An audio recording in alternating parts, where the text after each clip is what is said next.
Hi అండి. ఇలాంటి water bottles మన ఇంట్లో చాలానే ఉంటూ ఉంటాయి. వీటిని తాగిన తర్వాత వేస్ట్‌గా పడేయకుండా మన ఇంట్లోకి యూజ్ అయ్యే విధంగా చాలా రకాలుగా వాడుకోవచ్చండి. ముందుగా దీనిపైన ఉన్న లేబుల్‌నయితే తీసేసుకొని, ఒక చాకుని వేడి చేసుకొని, బాటిల్‌ని అయితే నేను వీడియోలో చూపించిన విధంగా ఇలా 2 పార్ట్స్‌గా అయితే కట్ చేసుకుంటున్నాను. కిందది తీసుకున్నాను అండి. ఈ బాటిల్స్ పైన మనకి 2 లైన్స్‌గా ఉన్నాయి కదా! దాన్ని ఒకటిగా కట్ చేసుకున్నానండి. ఇలా మనకి ఎన్ని కావాలంటే అన్ని కట్ చేసుకోవచ్చు. ఇలా కాస్త మందంగా కట్ చేసుకున్నామంటే మనకి బాగా యూజ్ అవుతుంది. ఇలా నేను 4, 5 కట్ చేసుకున్నాను. ఇంతకీ వీటిని ఎలా యూజ్ చేస్తామనుకుంటున్నారా?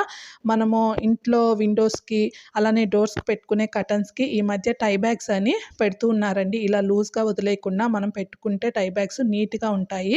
మనం సెపరేట్‌గా టై బ్యాగ్స్ కొనే పని లేకుండా ఎటువంటి తాళ్ళు ఇలాంటివి కట్టకుండా ఈ బాటిల్స్‌ని ఇలా పెట్టేసుకుంటే చాలా నీట్‌గా ఉంటాయి. మనం బాటిల్ పెట్టినట్టు కూడాను కనిపించదు. నచ్చితే లైక్ చేసి మన ఛానల్‌ని సబ్స్క్రైబ్ చేయండి. Thank you.